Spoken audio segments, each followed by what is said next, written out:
ladies and gentlemen. We are taping here on February 19th, but this is for February 21st. 10-cent beer night every Wednesday, 7:30 to 8:30 p.m. Eastern Time out here on FifthDimensionRadio.com, YouTube, Facebook video, all that fun stuff. I'm Seth. I'm Bob. And this is one of my all-time favorite times of the year in sports here, where basketball is just, on both the pro level and the college level, really, really heating up. Baseball is underway. Even for exhibition games don't count for anything, but they count to the baseball fan. Yep. Because it's the first taste. It's the first, It's spring. Right. It means spring is here. It's like when you have the ice cream sundae and the first bite is that whipped cream, and so you're easing your way in. This is it. That's the exhibition season there. I go for the cherry on top. There you go. Whatever you got to say to make it make sense, but that's where we're at right now, and this is such a great time of the year. And I'm excited about it. We just, in the NBA, just wrapped up All-Star Weekend here. All-Star Week. And yeah, we're going to get to that in a sec, what he's talking about. But just to quickly just recap, Donovan Mitchell was the only representative for the Cap. Aside from the Futures games, they did it different this year, Bob. They had 4 different teams for the Futures games, and it was a mini tournament. And Emoni Bates replaced somebody on the G League team. And he played very well all weekend. They went to the championship. I actually don't know if they won or not. I didn't follow that. But they went to the championship on Sunday afternoon and played. I think they won, but Emoni put on a good show all weekend. So it was very impressive on his end of things. A lot of fun to watch there. So that was the other non-Donovan Mitchell situation in All-Star Weekend. Mitchell played the three-point contest. He did not advance after the first round. He just didn't have the greatest showing. He did wear a jersey of his teammate Sam Merrill, who he thought should have also been in the three-point contest. So he wore his jersey there. Did not bring any good luck. Damian Lillard ended up winning the three-point contest. Then you have the slam dunk contest, which again people are going, man, it's losing its sting. It's not what it used to be. Matt McClung won. Now you're probably thinking, wait a minute, am I watching 10-cent beer night from last year? Because that was the exact same thing last year, and it was. For the third time ever in NBA history, the winners of the three-point contest and the slam dunk contest won in back-to-back years. The first time it happened, Larry Bird and Michael Jordan did it in 87, 88. You're going back to the late 80s. Larry Bird won back-to-back three-point contests, and Michael won the dunk contest back-to-back. And then it happened again in 03 and 04. Jason Richardson, there's a name, won the dunk contest, and then the three-point was, PJ Stojakovic of the Sacramento Kings. Yeah, so this has happened before.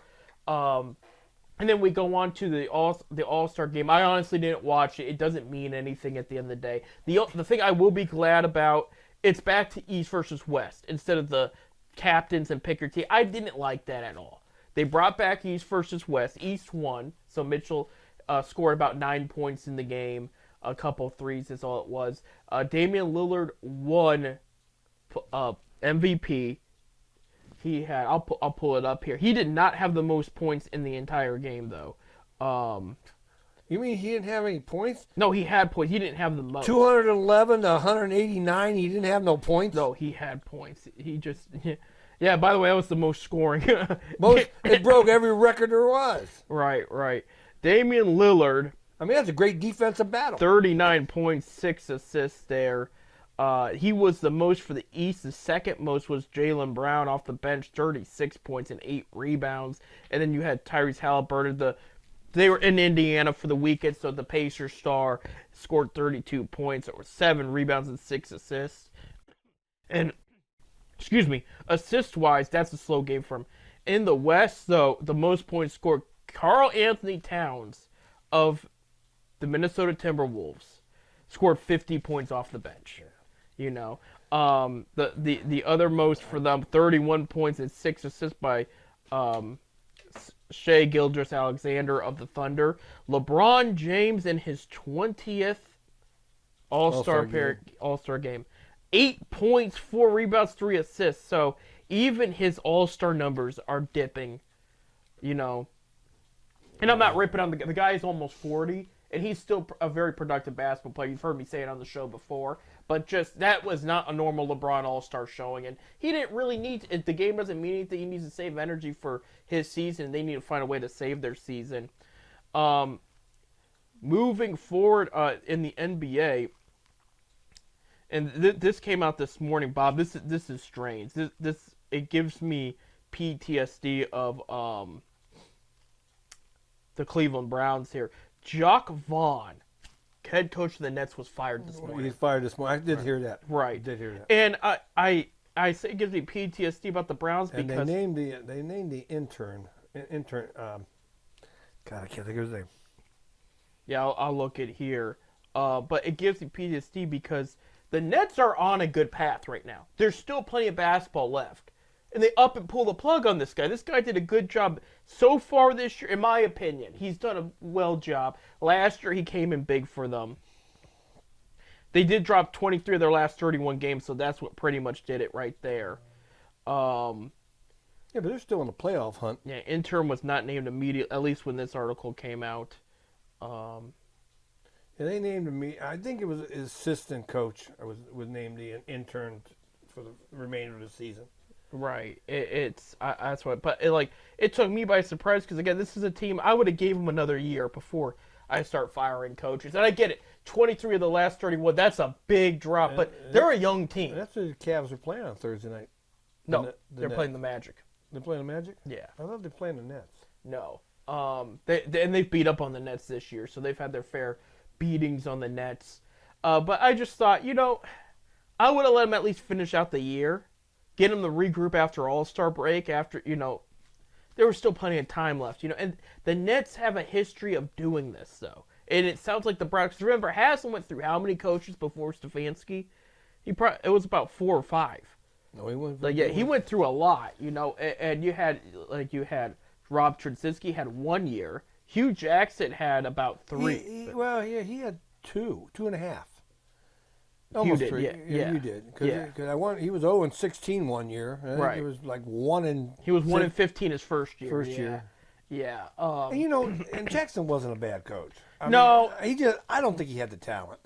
No, it was that's why they gave him the 3rd year, because they're like, we're going to give you another chance because you didn't have anything to work with. I liked Hugh Jackson. Right. Yeah, you didn't win. Of course, you don't win. You're gone. You have Mike Pettin, and then you had Freddie Kitchens, who was another one and done year.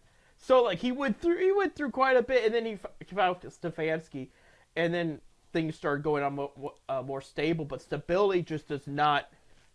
The Nets just don't get that. But I think at one time, Stefanski was on the hot seat, too. I think for a minute there he was. He proved himself. Everything's calmed down, and he's good for a while. But, next year's going to be a test. But we'll talk more about football another time. But I just want to say, I thought Jacques Vaughn should have had more time. That's how I felt about it. Now, as far as J.B. Bickerstaff goes, he's golden right now. He is solid. Okay, last week, real quick to recap. Unfortunately, the winning streak came to an end. They lost to the Sixers by 2. Garland missed the game-winning 3 there. Here's the thing about the 76ers, and I know I said last week they don't have Embiid, so they should take advantage of that. They're still a tough team. One of the best moves they made in the offseason was getting Nick Nurse there, the coach that won the championship for the Toronto Raptors. And he's an incredible coach. Toronto should never have let him go. And he's going to always coach tough. And they came out and played the Cavs very tough. They played a great game. Actually, Cavs did not play a bad game. I would say, actually, offensively was a little off that. Actually, defensively was a little off that game. Offensively was not bad. And usually it's the opposite for the Cavs. But, they lost by 2 to a good team. They go against the Bulls. They come back and win 108 to 105. And it was how they came back and won was impressive. So here they are.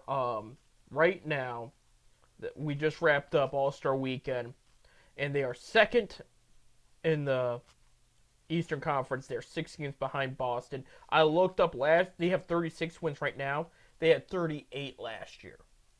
So they'll get it. Yeah. They didn't have the slow start they did last year. I could see a 45-win season, possible 50. I would go as for 50 because you still got, let's see, three. You've played 43 We've got about games. 30 some games left. How many? They've played. What's No, the record? 53. They played 53 games. So excuse and they me. play. So they got 29 games left Right. Yeah, I mean, and because they play 82 game schedule. right, and they've played even the West Coast very well too, which is a big deal because last year was their first time since the LeBron era where they play the West Coast very, very well, and so this year it's becoming the same story. So they're hanging. If I, definitely always reach for number one, but if the worst case scenario is number two, I will not complain right now because they would go up against the 7th seed in the playoffs if that was the case. Still playing basketball. As long as they ain't the Knicks. Hey, I'll take the Knicks right now just to prove a point. I mean, people are starting to recognize this Cavs team of how good they are, and this is how good it is, Bob. They're talking about the buyout market because they have a roster spot available if they want to. Right now, it's taken by a 10-day contract, but they're asking, will the Cavs fill that? And the Cavs have told buyout free agents, we would love to have you, but there's no special role left on this team. They said all the special roles are taken. They got a good team. Yeah, exactly. They don't want to give up. Keep giving these 10-day contracts. Right. The guys down in the G League. Right. Let them have their up. They don't. I mean, they're playing great. Right. You got Isaiah Mobley. You got Monty Bates. You got let me pull up the guy they got in the current 10-day contract there. Yes, Zaire Smith. So they got options. They don't need to rush it there. Pete Nance is still an option there too for another 10-day contract, but you can only give out so many of those before before you have to put him on the roster. Right, exactly. And then Craig Porter Jr. signed a 4-year deal last week, so he's no longer a two-way player. Mm-hmm. He's going to be on the roster for good. So I mean they're playing great. Yeah. And they got some veterans. But they got a lot of young talent. Right. Danilo Gallinari, the Italian basketball player, the three-point shooter, who was cut after a recent trade. He's now with the Bucks, but he did talk to the Cavs. He was interested. He liked what they had going on. And they said, look, we'd like to have you. You fit what we have. But again, we cannot promise you playing time because we like our situation, what we have. So he did pass on the Cavs because he wasn't guaranteed any playing time, where the Bucks bench is a mess. And they have not played very well since Doc Rivers came in. So they need all the help they can get. And for the Cavs, that's huge because Bucks and Celtics were the biggest threat going into the season. If the Bucks are falling apart, maybe the Cavs can replace them as that second biggest threat there. But yeah, 36-17. Again, riding really well right now. They're scheduled this week. Thursday night, they're back home. They play the Magic. Magic have been playing some good ball of late. Yeah. Magic are going to be a playoff threat one way or another, whether it's the play-in tournament or the 6th seed there. But they're going to be in the talks. And this could very well be a playoff matchup. If the Cavs were to stay at second, hypothetically speaking, this could be potentially their first-round matchup. So they got to take it seriously. Magic have played them tough before, but Cavs have the upper hand here. Friday night, they are at 76ers. Time for revenge. It's time for a win there. They beat 76ers, beat them in Cleveland, beat them in Philly, And that is on ESPN this week, by the way. That's the national game. They're Friday night basketball. And then Sunday, they're at the Wizards. There's no excuses. They should beat that team. So I'm saying try to go at worst case scenario 2-1 this week, because I could see maybe the Magic or the Sixers pulling off a win against the Cavs there by edging them out, but there is a chance they could go 3-0. But this team is very focused, and it was a great weekend for Cavs fans too, because not only were the festivities happening, but more information came out about Donovan Mitchell, and he doesn't plan on making any kind of moves. Like they were talking to George Yang, he goes, "I'm going to say it right now. He's happy. He has said it in the locker room. He likes it here. He's like they're tired of the rumors. They're tired because they're using the rumors as a distraction." And they're just like, we're going to squash this right now. The guy's happy. He's playing his butt off. I mean, JP has made a case that he should be in the MVP talk. They're playing well. They're not going to stop. They have no plans to stop, and they're not letting the media get to them. And that's what they need to do right now. Yeah, the media's the problem. Oh, it always has. Every time a Cleveland team has something nice, they step in the way. They start these rumors. Right. You go back in 2007, Indians and Red Sox going at it in that ALCS championship there. which is American League Championship Series, and Paul Bird gets in trouble for hormones or something, which was legal. I remember that? And the media blew it up because they said we have to bury this team because they're on the verge of going to the World Series, And I won't say that's what kept them out of the World Series, but that's what they did try. LeBron comes back to town. When is he going to leave again? Yeah, especially when he won the championship. That was brought a lot. That was they brought it up right when he came back. Odell Beckham Jr. gets traded to the Browns. I will admit, did not work out. But the question was, when is Odell gonna leave Cleveland? I mean, they said that right after he got traded there. And then Donovan Mitchell. Can I start a rumor? Sure. When is Watson leaving?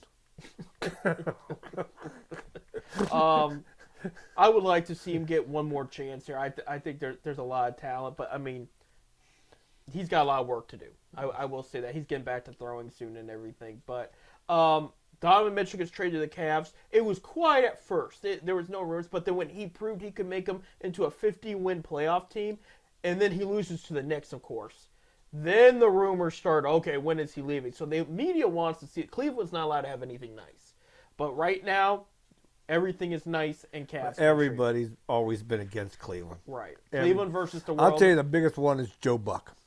Oh, yeah. Oh, he hates Cleveland. Joe Buck. Joe Buck, he needs to stay out of the booth in Cleveland. There's one guy, writer for the NBA. I can't stand him. I can't think of his name right now. Anyway, he has laid off of Cleveland since LeBron left. When LeBron was here, he hated us. Like he wished all kinds of wrong towards us. But when LeBron left, he actually said a lot of nice things about what Kobe Altman's done for this we team. talked about last week, Dusty Baker. Right. But Hank Aaron said that Cleveland is the place the players go to die. Right. And Dusty came out and said, "I loved it. It was a great place." They've always talked bad about Cleveland. I mean, but yet when players get here, they seem to love it. Right. It's the atmosphere. They look at it as this cold, dark city. I don't care what they say. We got the best fan base of any major sports team in any of them. Right. I think there's going to be a debate with Major League Baseball and the whole politics and that. But I still think the Guardians fans are the best. I mean, look, we went to New York. What was 2 years ago? Yeah. And they threw stuff at our outfielders out there. Right. You don't see that happening in Cleveland. Well, 10-cent beer night in 1972. Right. Well, the show's named after. And then there was an incident where Yankees and Guardians fans got physical in the stands, but that's the whole thing. But normally that doesn't happen. You're not going to see that at a Cavs arena. But that is, we're out of time for the first segment, but that is the Cavs week this week. Basketball will be resumed from all NBA teams. Not maybe all of them, but NBA games restart on Thursday. Not just the Cavs, most teams do on Thursday. So they still have a day off through Monday through Wednesday to get back into shape and get it together. But I'm looking forward to the second half of this NBA season. I think it's going to be special for Cleveland for sure. When we come back, Buckeyes have 2 surprises over the week, and the Zips continue to roll. We're going to be talking about the near the end of conference play in college basketball coming up. Stay tuned.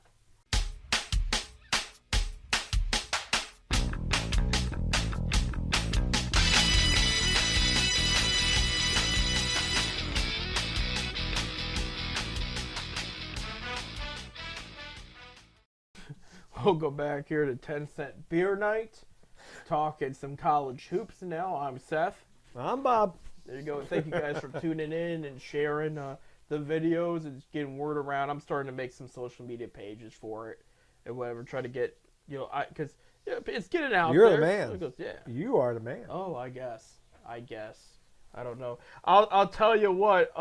What a wacky week for Ohio State men's basketball. We'll start with the news after their loss against Wisconsin.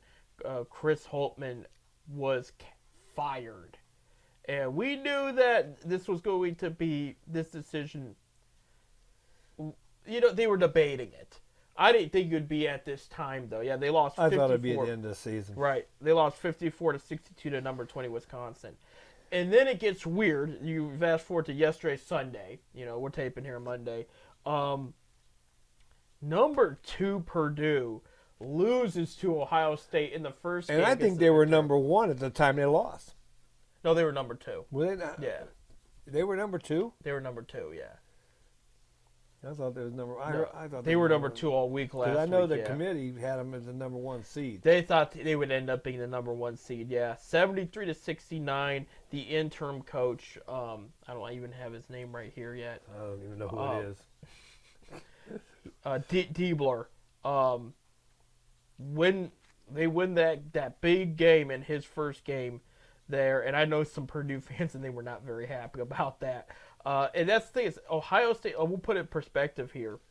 Okay, they are 15-11 overall, ranked in the Big Ten. They're 5-10. Like they have not done well in the Big Ten whatsoever. It's been terrible. And so they come out and they win this game. The only team doing worse than them is the team up north that's 3-12. Oh man, that team up north. Yeah, and they're 8-18 overall. Yeah, there's talks about they're going to make a coaching move as well. But yeah, that was Ohio State's week for you in a nutshell. Lose to one ranked team, their coach gets fired, goes against a higher ranked team and wins. So I don't know how to make sense of it, but that's college basketball for you. You don't have to. Any given day there. So they're scheduled for this week. They're going to be at Minnesota on Thursday. All right. And they do play Sunday on CBS at 4 o'clock, and that will be at Michigan State. So, and normally, Michigan State is all right this year, 17-9, 9-6 in the MAC. There, Minnesota is 16-9 overall, 7-7 in the MAC. So it's not going to be an easy game for Ohio State either way. But if they want to still be in that Big Ten tournament talks, the thing about the Big Ten, it ain't like the MAC. The Big Ten, every team goes to the tournament. Right. Every last place team goes. I thought they changed it. Maybe it's next year. Maybe it's next year, but I'm pretty sure it's this year that everybody goes. I think next year it changes because of Washington and all the other new teams come in, and they couldn't have everybody. Yeah, that's true. That's true. So next year it changes. You're but right. I know, like in Mid-American Conference, there's 12 teams, but only the top 8 makes it to the tournament. Right. So. Right. Well, speaking of that, Bob, good news this past week. Zips locked in their positions, so they clinched a tournament bid there after beating Buffalo 73-62 this past week. That was the only game they did play, and they are down to 5. 6 games. 6 games. 6 games. Well, yes, yeah. Of the rest of the season, but they've already clinched tournament bid. Unfortunately, we did find out their women's team will not be going to the tournament. Kind of a down year for them. Other than that, it's been good in Zips country there because you have the lacrosse women's team won their first game with their new coach. Baseball, they beat Illinois over the weekend. And Zips. Yeah, they beat Illinois. Right. They split a doubleheader. They split a doubleheader with Illinois. Right. Won the first game, lost the second. They end up losing to. Then they beat Fordham. And then they lost to Wake Forest, the number 1 team in the country, yesterday, 14-2 or something. They're 2-2. So they got beat down. Yeah, and Wake Forest has a pitcher who is up for the debate. Not really. I shouldn't say debate. That's the wrong word. He is up for consideration for that Guardians' first overall pick. Yeah. Their ace for Wake Forest is in the talks there. And then now the baseball team this weekend play a 3-game series with the Citadel. There you go. But they weren't the only ones that had a Big Ten victory there. Western Michigan had a heck of a weekend, beating the team up. I think they beat up both games, if I'm correct, because they had a doubleheader against Michigan there, and they won. And then they had one player go. They had the pitcher of the week was Western Michigan, and they had their co-ball player of the week was between an Ohio player and a Western Michigan player there. So Western Michigan made all the headlines over the weekend. The tip-off to college baseball this past weekend. But so I'm bringing up in Zip's world, everything is good except for women's basketball right now. Yeah. And I know that, and they did have a good win last week. I think the Zips wasn't their indoor track team? Didn't they win an invitation or something the other day? I believe so. Yeah, I think they won something. I know. There you go. I don't follow track that much, but right, but they do pretty well there. The Zips rifle team is well, historically they're like the soccer team. Historically, they're nationally ranked. Right, you know? exactly there. So back to basketball real quick. 2 big games this week for the Zips. They're at Toledo on Tuesday night. By the time you listen to the show, you know the result. And odd makers, you're wrong. You're wrong. You're giving minus.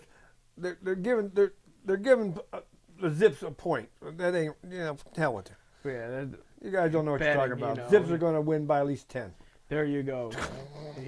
Listen to Bob. Again, we were there against Toledo on Friday, February 2nd, and they beat Toledo 77-70. So this is going to be expected to be a good game. And this is a Toledo team that also lost to Central Michigan. Central Michigan. Central Michigan played. Remember, we sat there and watched that game. Yeah, they did. They beat Toledo, and then we beat up on Central Michigan, and Central Michigan had a horrible game. We were trying to figure out how they beat Toledo. Yeah. So we'll see what goes down in Toledo, but the stereotypical Toledo always shows up in the regular season and finds a way to choke in the tournament. So we'll see there. And then Friday night, 6 p.m. on CBS Sports Network. It is the big rivalry battle for the wagon wheel. In Akron. The whiteout, they're giving away white shirts, and there's very few tickets left. So if you could get your ticket there, you get a free shirt, and they are going up against Kent State University there. They beat Kent January 19th in Kent, 77-71. So this is expected to be a close game here, and Kent's going to want to beat them as revenge, but we got to hold our own. And right now, Kent's fighting for a playoff spot. Right. They're 6-6 right now. Right. In the conference. And I believe Akron is Akron's 19-6 and 11-1 overall. Or 11-1 in conference. Okay. I was trying to find their actually at home record. I think they're undefeated. They're undefeated at home. Okay, yeah. They are undefeated at home. Yeah, and this is their no, it's not their last home game. It's their last home game for February. But they do have 2 more coming up later. But this is going to be their last home game for February here. So, big games though. They're 19-6 right now. They are in first place. 11-1 in the conference, as Bob had mentioned. Toledo is 16-9 and 10-2 in the conference, and those 2 losses, of course, coming from Akron and Central Michigan. Akron's 1 loss. That was Miami of Ohio, right? Ohio. Yeah. And, they're hanging in there. They're 12-13, 6-6 there. And that was an away game, obviously, because they're undefeated at home. So we'll see. And we're going to probably hear the rumors. It's going to depend on how the rest of the season and the tournaments play out. But I'm sure Ohio State is going to keep an eye on John Gross as potential. Yeah, we talked about that rumor last week. Right. Now, some bigger names had come in. And I will say, if Ohio State has a surprising strong ending, Diebler could stay. He could stay. But one coaching candidate, they brought up some ideas. The UCLA coach, all these other coaches. The one I liked was the Alabama coach. Let me get you a name here, and I'll tell you why. I don't want to lose Gross. Gross has really turned up. Dan Ross turned the program around, but Gross put it the next level. Right. Nate Oates of Alabama. I like him because since he's been there in 2019, they've really, really played the SEC well. You got to remember, Alabama's a football school, and that program's going to be taking a little bit of a break of their dominance since Saban left. But, basketball, they've been so-so. He's turned them into a legitimate program. And we're talking the SEC, who is just as tough in basketball as they are in football. And, he has found a way to beat basically anybody in that conference. It would not be a bad idea if Ohio State were to look his way, is what I'm trying to say. And Alabama, since even the guy before him, I would say the past 8 years or so, they always grab at least 2 guys in that top 25, which is a lot compared to when you're not Kentucky and when you're not Duke, North Carolina. So for Alabama to be that random SEC team and grab 2 or 3 guys in that top 25, that's a big deal. And I know one of them, former Cleveland Cavalier Colin Sexton, was one of those guys at a time. That was a big addition when he did play there. So it's an idea. We're not going to know for a while. They want to see how Ohio State plays out. Right now, Diebler is 1-0.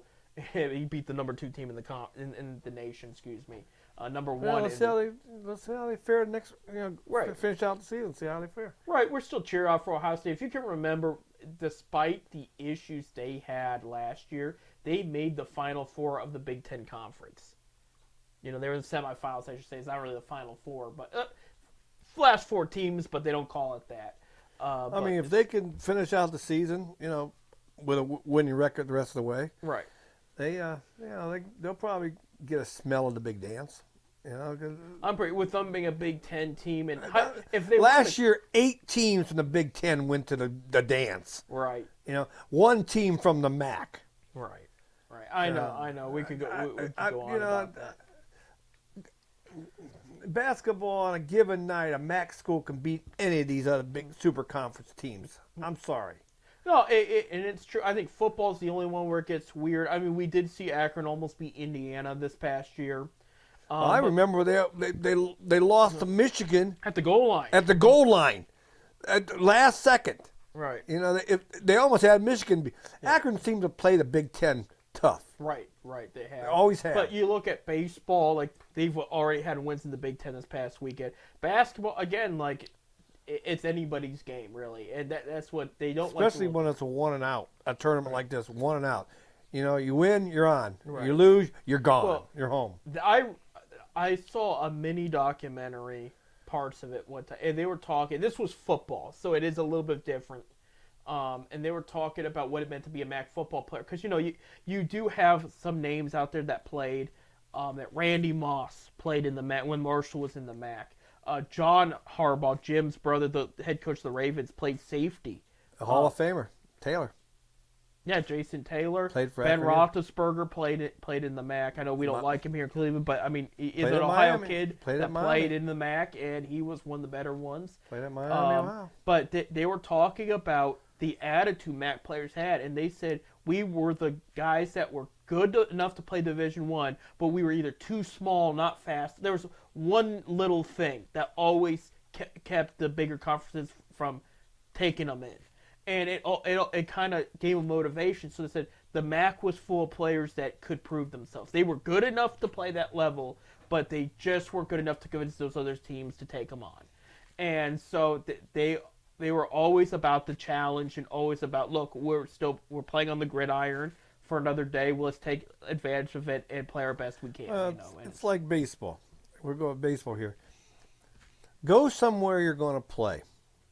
If say your kid that's good enough for Ohio State, you got recruited by Ohio State.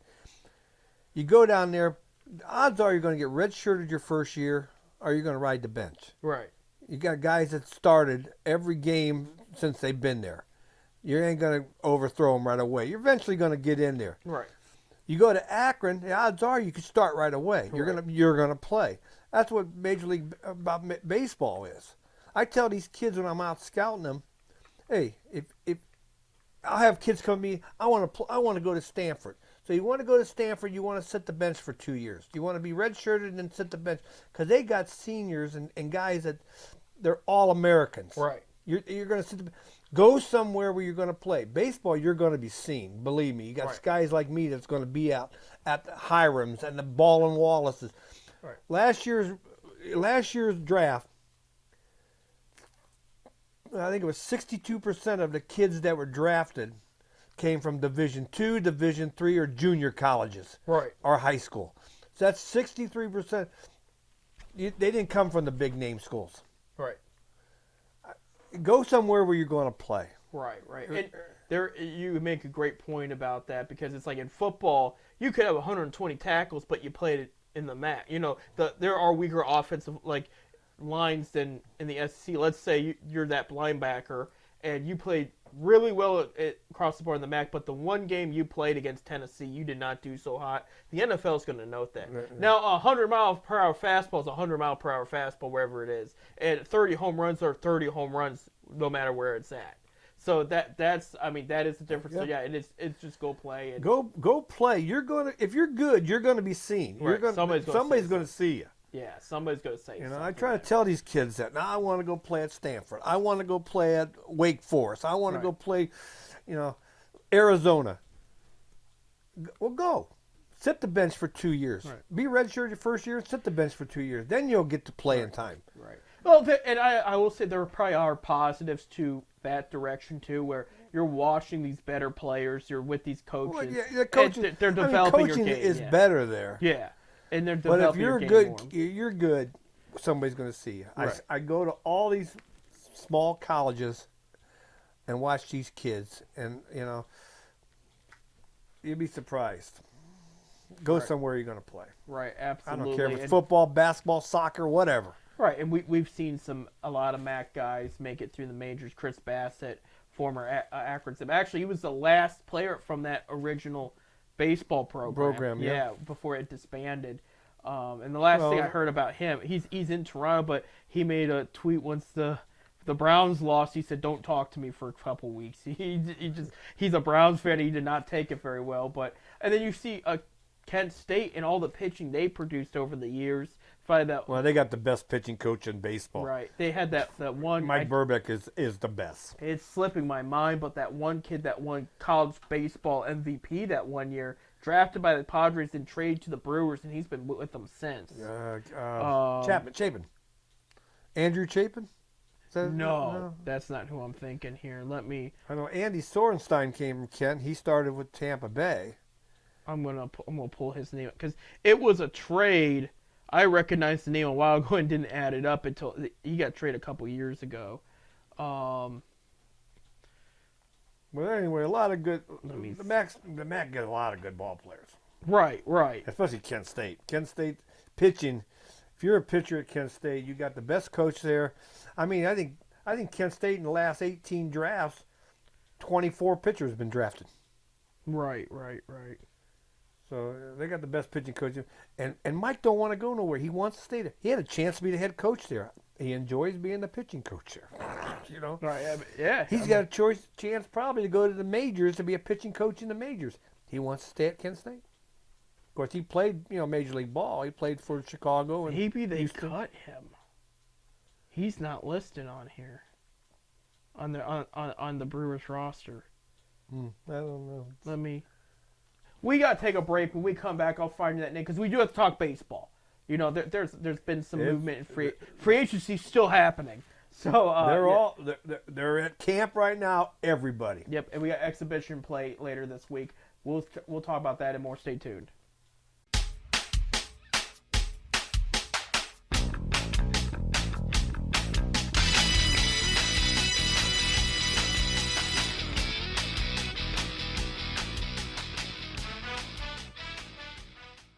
All right, welcome back to 10 Cent Beer Night, our last segment of tonight's show here at Fifth Dimension, Radio.com. I'm Seth. I'm Bob. Eric Lauer was the guy I was trying to figure out who went to Kent State and was with the Brewers. He still is there. But Chapin did play for the Brewers. Yes, and he's with the Tigers now. He signed a 1-year, $4 million deal to be with the Tigers going into next year. Chafin. Lauer was outright at AAA. He had an over 60 ERA at the end of last year. He had a good, like I said, solid start to the season last year. Got a little hurt, and then just wasn't the same since. But that was the guy, college baseball MVP, played for Kent State, drafted by the Padres, and eventually traded. He spent the first couple years with the Padres, but then was traded in the Brewers. I forget. It was one of those deals where because remember the Padres did a lot of trades to load up on stars. It was one of those trades that they traded him to get a bigger name. So here's what's going on. We're baseball, Arizona and Florida. Their fans are flocking. Exhibition starts later this week. And everybody's about reported right now. But free agency is still going on. Interesting report coming in just now. The Lerner family, if you can remember them, they used to be owners of the Browns, sold to Haslam's a while ago, about over 10 years ago. The Lerner family is no longer pursuing the sale of the Nationals. So they were interested. And one thing I can say about the Lerners is like they are like a soccer family. They have teams overseas, and everything. But when it came to the Browns, they were always willing to open their paybook up and pay for whatever was going to make them better. Sometimes it worked, sometimes it didn't. For the most part, it didn't. But that wasn't their fault. They were just told, "Hey, this guy's good. We should bring him in," and they did it. And they had the wrong people in the offices. Right, that's what it was. That was the Lerner era in a nutshell. And when they had the right people, they left for better jobs. I mean, he always spent money. Yeah, he did, and he did care. So, there you go. Canaan Smith-Njigba, who was cut from the Mariners recently, is going to the Padres. He was claimed. That is Jackson Smith-Njigba's brother. Yes, the wide receiver from Ohio State. That's with the Seahawks now. That's his brother. So he's going to go. Got him off waivers, huh? Yep, because the Mariners because that was the big deal was, the brothers are in Seattle. Well, Kamen lasted a week, and then the Mariners found another guy they wanted instead, so they cut him and brought him on. No, he wasn't gonna be out very long. No, yeah, for sure. You have the Brewers signed Brandon Woodruff to a 2-year deal. And he's going to miss all this. He's going to miss the whole season. Yeah, so they locked him in for the following year there. Him 2 years, and they're going to pay him for 2 years. I mean, that's. They got a situation. Let me see. I mean, that's. It might be most. I knew he wasn't going to play this year. Salary predict. He might earn $11 million this year for not playing. For not even playing. Oh my gosh! Well, he's still got to heal and rehab and everything, and that's going to take a while. But we still got free agents out there, including the National League Cy Young winner Blake Snell. I guess Yankees are still trying to pursue him. He wants a long-term deal. He's been offered 2-year deals, probably because of the injuries. We talked about that last week. So he's still on the market. Tim Anderson's still on the market. Yeah, there's all these shorts. Ahmad Rosario is still on the market. Another guy you want to talk about third base, Matt Chapman is still on the market. Jorge Soler was signed by the Giants, a 3-year deal. And that was a guy too. You wondered if the Guardians could have afforded at least. Can they afford anybody right now? Right. I mean, that's the thing is that's my big thing. I'm just going to use thing. I was trying to look for another word, but that's my big thing about them in their off season of like absolutely doing next to nothing was you looked at they needed bullpen. The Royals went all out and got bullpen guys. I mean, guys they could afford the same salary cap, mind you. Yes, but they're like Cleveland. They're in a small market. Right, but they still made those moves. They made moves and spend money. Right. They got a couple bats, not the greatest, but there was still a couple bats that I think they got better bats than we got right now. Right, absolutely. Especially when you talk about that corner outfield spot, there's still guys available right now if they wanted to get them. And then you have, I'll throw another team at you, the Orioles, who we know is a very talented team. You know, a lot of top-tier prospects, but they went out and made a couple moves as well, and that's an owner that really doesn't like to spend, especially the one time he spent, which was the Chris Davis deal, was a horrible, horrible contract, and he's still probably paying for that right now. That did not work out whatsoever, so you'd think that guy would be afraid to spend money. Well, he has spent more than the Guardians have right now, so Guardians are in camp. They got their first exhibition game on Saturday, I think, against the Reds. Right. They got a shortstop competition going right now. Gabriel Arias is in the mix with Brian Rocchio, and Tyler Freeman's supposed to be on that. Jose Tina's name's been brought up. I don't think Tina will be taken. No, I don't think so either. Will be taken. Well, and another guy I thought of. This guy signed with the Phillies last week, but Whit Merrifield, somebody Cleveland's always liked. Would have been a bad, and I get they want to give Gabriel Arias some time. Would have been a bad idea to have Jimenez go to short and where Merrifield go to second. I was thinking the same thing. Right. You could have afforded.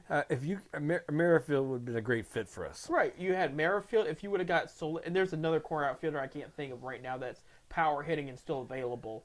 But you could have got those two guys, given yourself a chance. You know what I mean? And that's what I've wondered about this too. And I don't.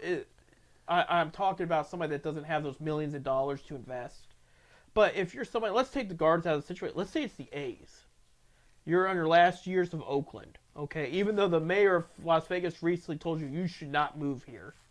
She doesn't think a baseball team would work out in Vegas. That's her opinion. And they have a AAA team down there right now that does very well. But that does very well. That's minor league too. And I heard their mascot is the heaviest suit in the minor league, and they say it can get over 100 degrees over there in Nevada. You know, so that's treacherous. I can't even. I've been a mascot before. That I can't even. You're talking about the minor league mascot because I don't think the Oakland A's got a mascot, do they? No. Oh, they have an elephant. They got. They have an elephant. Yeah.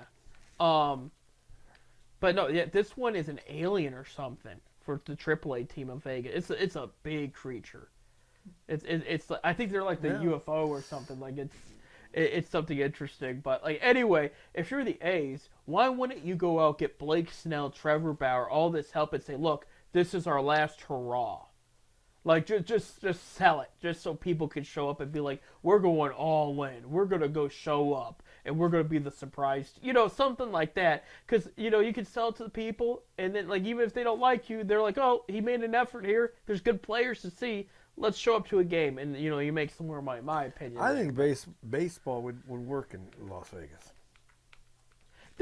I won't be opposed to it. This was just the mayor speaking, and I know that they're talking about basketball. We always heard that they were moving Las Vegas. It's pretty much a done deal. But it was, and again, this mayor really doesn't have. She has some. She couldn't keep them out of it, but she could talk to them about like, look. This is why it won't be a fit. Why wouldn't you? You've got a pro sports team want to come to your city. Why would a mayor not want it there? Well, if you got to think about it, Vegas doesn't really need any help to get people there. If you really, really break it down, but you're looking the at football team's nice. The Super Bowl is nice. You're looking at taxes, right? These players, if they're playing in Vegas, making millions of dollars, they're paying taxes. Right. That's a lot of tax. I mean, that's a lot of money. That's a lot of money. That's a lot of money to take to Plus, you're making taxes on ticket sales. You're making taxes on the alcohol sales. I would love if I'd be a mayor of that city. Come on in. You already brought the NFL there. You're supposed to be bringing a NBA team talking there. About that, yeah. Why would not a baseball team? You got a hockey team there. Right, the hockey team. Golden Knights. Well. Yeah, it's from my understanding. And they're doing good. Right. I mean, you're talking a city that's the arena team did solid too back in the day. The arena it got a lot of looks. I mean, I don't understand why somebody would be against putting a Major League Baseball team in your city. It was something she said, but I was just talking about all these free agents out here and these smaller teams taking advantage of the market there. But I mean that's just me. Bottom line, we have exhibition ball coming up. There is some things to look forward to. I mean, while the same thing, the Guards didn't do much, they also didn't give away any either. I thought they were going to give away some good players by now. I was listening to a comment coming in talking about the new manager. Of course, no manager experience. Right. Well, like I said, he is a catcher. Right. He was a catcher in his career. Catchers tend to make good managers. Right, catchers and pitchers. Let's give this kid a chance. Especially, I'm not calling him a kid. He's 38 years old. Right. And especially backup catchers too, because they sit more on the bench too and they watch. Well, one of the greatest managers of all times was a bad ball player. Right. And that's Billy Martin. Right. And he was a catcher. Yeah, he was a catcher, but he never hardly seen any playing time, but yet he won a lot of games. Of course, now he won a lot of games in New York because Steinberger spent the money to get the talent. Right. Well, but here's the other thing too. That goes for most sports if you watch, because they're saying the better the player, the more you expect them to be like you. You know, that's what, like, for example, here in the NFL, Bill Cowher, he was a decent wide receiver for the Browns, right? He was wide receiver, right? I thought ladder line, I can't remember. He was a lineman. A linebacker, I think. Linebacker, yeah, but he was wide receiver coach for the Browns. He did something with receivers, I thought. But he may have been linebacker coach. But I think I know he played defense when he was his career. He was more of a defensive guy always. But not a bad player, but decent player. Great coach. Went to the Hall of Fame as a coach. And basketball, Phil Jackson, decent ball player, nothing special. One of the best coaches there ever was. And we've seen it again in baseball. Another guy I'm going to throw out for Cleveland reasons, Ty Lue. Okay player. Always was just okay. He was a good team. He was a good coach. Great. He's won the only championship Cleveland ever had. And I know you could say, well, he had LeBron. Well, David Blatt had LeBron. Ty Lue had LeBron for 2 more finals and didn't make it. They won that one, and he's still credited as and he's doing well with the Clippers. They're one of the red hot teams in the West right now, and they were a mess a couple months ago. He helped fix them. So, I mean, it just goes to show some of these decent or bad players could still make that impact there, Coach. And I'm going to throw another one at you. Another baseball player. One of the greatest hitters of all time, Ted Williams. Right. Was a horrible manager in Washington. Oh, right. Magic Johnson tried being head coach for a couple weeks. He resigned because he said, this is too stressful. This is not what I thought it was going to be like. He couldn't do it. Another one I'll throw at you, if you can remember why Michael Jordan returned and went to the Wizards, he was assistant coach in Washington. He retires again. He goes back to being assistant coach in Washington. They fired him. He was not doing his job right. It was one of those, he was expecting these players to think and play like him, and he couldn't adjust. And he was Michael. So I think he had Ty Lue on that team. I'm not even joking. So it just goes to show he's asking these kind of players, you gotta do this. And it's like they can't. They're not you. And they're not him. And there's been a debate with LeBron, like, would he be a good... Now, LeBron's got a coach mentality, don't get me wrong, but I think he'd be a better owner, in my opinion. Well, he's eventually going to be an owner. If not an owner, a minority owner. Right. Right. I do think he'll get in that, but I think, me personally, and I could be wrong, because LeBron does read basketball like a good coach does. I won't forget about that situation against Toronto Raptors in the playoffs when LeBron was with us. And they called a play. They go take it out of bounds. And LeBron looks around and says, he's telling his team, hey, you guard, this is what they're going to do. He reads the whole play out and tells them where to guard. And the player looked at his coach and said, okay, what do we do? He called our whole play by just standing there looking at us. He's got that coach mentality. But, again, it comes down to, is he going to expect these players to be like him, which is a tall order.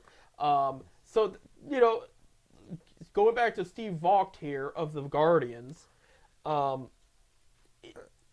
think it's worth the gamble where you're at right now as a team. You are rebuilding. They're rebuilding. Right. I mean, you can't deny that. Right. There's no secret. So, you come in with a strategy where pitching's going to be pitching and defense will be your strong point, and hitting's got to find a way to follow it up.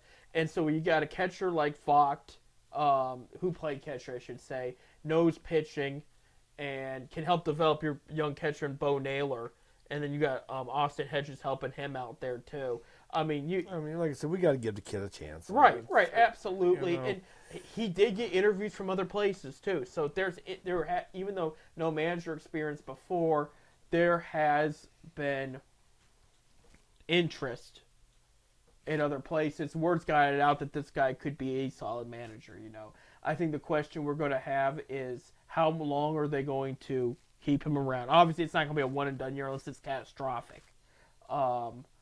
And how well is he going to be good at developing these young players? Because that's a big deal for the coaches. You got some coaches who were only good at that, and then you got some coaches that could do that plus more. So it's going to be a real test for him. But I'm sure he's excited about the opportunity, really. And so they play the Reds this week. Saturday. Yep. They open exhibition season Saturday. Exhibition Saturday there. And then their home opener the time was changed. Did you see that? No. The time was changed for home opener. Of course, they're on the road the first 10 games. Right. They're Yeah, out west. I Yeah, think. they're in Oakland, Seattle, Yeah. and somewhere else. They like to do that just because to avoid the snow. But I know Well, they're going to Seattle. Of course, Seattle's got the dome. you're right. Oh, do they got? No, Yeah, they got a retractable dome. Retractable dome, yeah. They could for a nice day they could keep it open. Seattle gets snowed like us, so they get more. Right. You But know? again, they have that dome, so they can close. But the I think roof. it's smart to the team should start out west. Right. All of the northeastern teams should be down south or out west. Right. You know, that's what. Of course, I remember we had home openers in Cleveland, With the snow, yeah. the first game of the season, and they got snowed out. Right. You know, so I never understood the scheduling, but we're in Oakland the first series. Right. But a home opener, we're home against Chicago, Yeah. and they moved the time. The starting time with a home opener was 1:00. Right. Well, they moved it to 5:00 because it's going to interfere with the solar eclipse. Yep. So,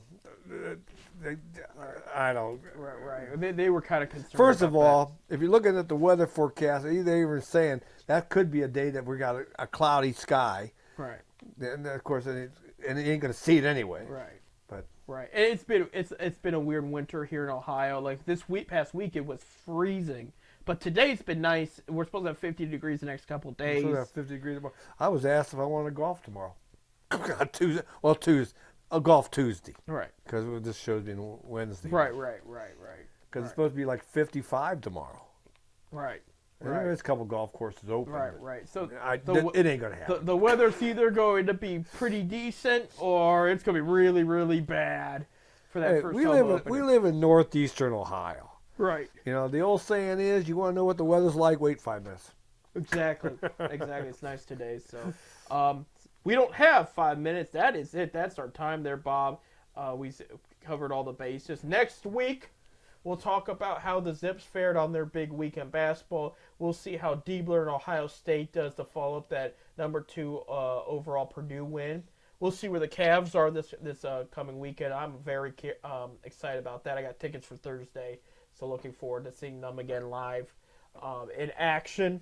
And then I think that about and then we'll talk about how the first exhibition Exhibition week went. weekend went. Yeah, just it for fun. Again, a lot of players getting a lot of playing time in the game mean nothing, but it's still baseball at the end of the day. So there you go. Well, that will do it for us. Thank you guys for listening and watching. I'm Seth. I'm Bob. And without further ado, despite who my alma mater is, go Zips.